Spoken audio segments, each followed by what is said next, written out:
স্বচ্ছতা ও জবাবদিহিতা নিশ্চিত করব এবং গ্রেড ভিত্তিক সমন্বিত পরীক্ষা ব্যবস্থা চালু করব। আমরা তরুণ উদ্যোক্তাদের জন্য উদ্ভাবন ও সৃজনশীলতা সহায়ক পরিবেশ তৈরি করব। আমরা জেলা ভিত্তিক ফ্রিল্যান্সিং এবং রিমোট ওয়ার্ক হাব গড়ে তুলব। পেমেন্ট প্ল্যাটফর্ম, কোয়ার্কিং স্পেস ও উচ্চগতির ইন্টারনেট ব্যবস্থা করব। বিদেশেও দক্ষ মানব সম্পদ রপ্তানির লক্ষ্যে আইটি, স্বাস্থ্যসেবা, নার্সিং, ব্যবস্থাপনা ইত্যাদি খাতে বিশেষ গুরুত্ব দিব। এই জন্য আমরা সেক্টর ও দেশভিত্তিক সুনির্দিষ্ট দক্ষতা ও ভাষা বিষয়ে প্রশিক্ষণ দিব। আমরা তরুণদের মাদক ও অপরাধ প্রবণতা রোধে প্রতিটি জেলা আন্তর্জাতিক ক্রিয়া কমপ্লেক্স তৈরি করব। আমরা চাই তরুণরা শুধু চাকরি খুঁজবে না, চাকরি তৈরি করবে, এরকম অর্থনৈতিক পরিবেশ তৈরি করবে। বহুমুখী বাণিজ্য এবং শিল্পায়ন নীতি। বাংলাদেশের ভবিষ্যৎ অর্থনীতিকে টেকসই করতে হলে রপ্তানির বহুমুখীকরণ ও বিকল্প বাজারে প্রবেশাধিকারের বিনিয়োগ এখন সময়ের দাবি। রপ্তানি বাজারের সম্প্রসারণে আমরা বিভিন্ন দেশ ও ব্লকের সাথে দ্বিপাক্ষিক ও বহুপাক্ষিক মুক্ত বাণিজ্য চুক্তি করব। আমরা গার্মেন্টসের বাইরে উচ্চ সম্ভাবনাময় শ্রমঘন খাতগুলোতে বিনিয়োগ ও প্রণোদনা জোরদার করব, যেমন চামড়া, পাদুকা শিল্প, আসবাব, হোম ডেকোর, লাইট ইঞ্জিনিয়ারিং, কৃষি প্রক্রিয়াজাত পণ্য প্রভৃতি। পাশাপাশি আমরা বিভিন্ন উচ্চ মূল্য সংযোজন খাত যেমন ওষুধ শিল্প, ইলেকট্রনিক্স ও তথ্য যোগাযোগ প্রযুক্তি প্রসারে বিশেষ নীতি সহায়তা প্রদান করব। এলডিসি থেকে উত্তরণের ফলে দেশের ঔষধ শিল্পে সৃষ্ট সম্ভাব্য সংকট মোকাবেলায় আমরা কার্যকর পদক্ষেপ নেব। ব্যবসা সহজীকরণ, জ্বালানি নিরাপত্তা ও আধুনিক অবকাঠামো নির্মাণের মাধ্যমে আমরা বাংলাদেশকে বৈদেশিক বিনিয়োগের এক আকর্ষণীয় গন্তব্যে পরিণত করব।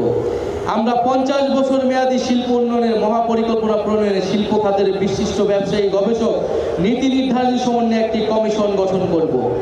আমাদের 17তম দফাটি হচ্ছে টেকসই কৃষি ও খাদ্য সার্বভৌমত্ব।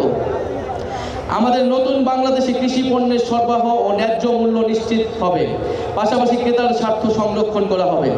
আমরা কৃষিতে আধুনিক যন্ত্রপাতি, জলবায়ু সহনশীল জাতের বীজ, পরিবেশ বান্ধব সার এবং প্রযুক্তি নির্ভর সহায়তার উপর যথাযথ ভর্তুকি প্রদান করব, যার মাধ্যমে উৎপাদনশীলতা এবং লাভজনকতা বাড়ানো হবে। কৃষি সম্প্রসারণ কার্যক্রমকে দক্ষ ও আধুনিক করে তোলা হবে।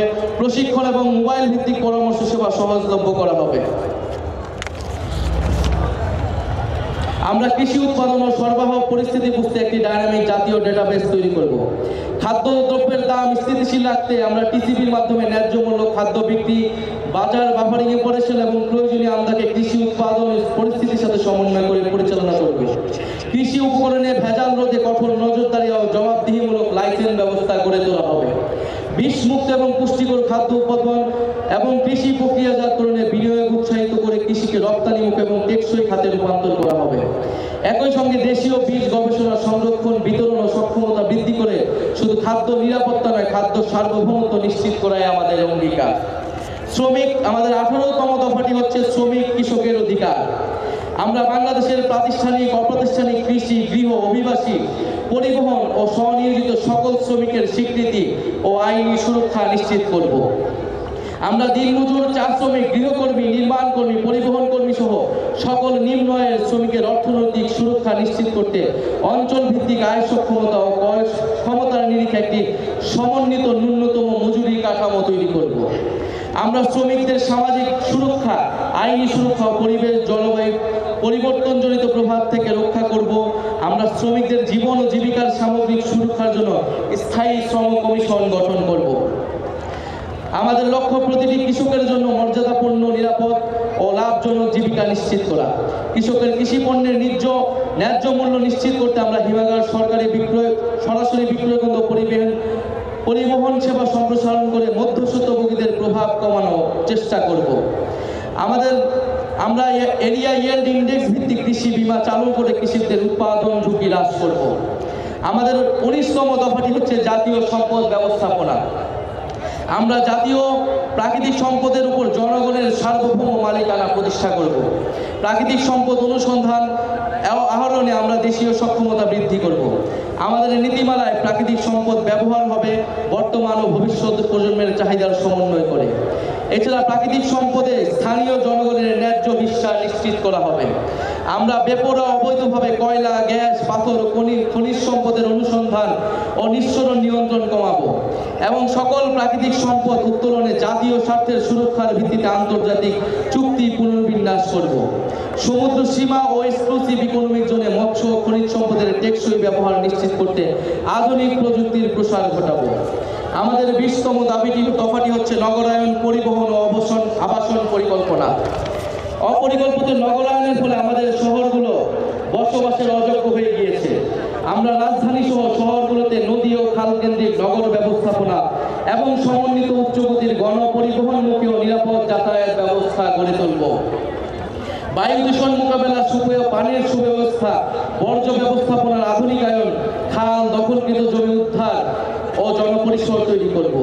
পাশাপাশি নিম্ন মধ্যবিত্তদের জন্য ভর্তুকিযুক্ত সামাজিক আবাসন, এলাকাভিত্তিক বাড়ি ভাড়া নীতি কাঠামো তৈরির মাধ্যমে শহরগুলোর সব শ্রেণী পেশার মানুষকে বসবাসযোগ্য করে তুলতে হবে। শহর অঞ্চলে বসবাসরত দরিদ্র ভাসমান জনগোষ্ঠীর জন্য আমরা সামাজিক নিরাপত্তা ব্যবস্থা তৈরি করব। শুধু আধুনিকায়ন নয়, আমাদের নগর পরিকল্পনায় আমাদের ইতিহাস, ঐতিহ্য, প্রাণ প্রকৃতি এবং সভ্যতাগত পরিচয় অক্ষুণ্ণ রাখা হবে। আমরা গ্রাম ও শহরের প্রতিটি ওয়ার্ডে খেলার মাঠ ও সবুজ স্থান সংরক্ষণ বাধ্যতামূলক করব। আমাদের 21তম দফাটি হচ্ছে জলবায়ু সহনশীলতা ও নদী সমুদ্র রক্ষা। আমরা একটি জলবায়ু সহনশীল দূষণমুক্ত পরিকল্পিত বাংলাদেশ গড়ব, যেখানে নদী, বায়ু ও জীববৈচিত্র্য রক্ষায় সবুজ প্রযুক্তি ব্যবহার করা হবে। বড় বড় শহর ও তার আশেপাশের এলাকাকে আমরা নো ব্রিক কিল জোন হিসেবে ঘোষণা করব। আমরা সামাজিক বনায়নে বিশেষ গুরুত্ব আরোপ করব। আমরা অপরিকল্পিত বালু, পাথর, খনিজ উত্তোলন, বনজ সম্পদ ধ্বংসে কঠোর আইনি ব্যবস্থা গ্রহণ করব। উপকূলীয় অঞ্চলে জলবায়ু দুর্যোগ, লবণাক্ততা ও সমুদ্র পৃষ্ঠের উচ্চতা বৃদ্ধির ঝুঁকিতে থাকা মানুষের জন্য আমরা নিরাপদ বাসস্থান ও অবকাঠামো নির্মাণ করব।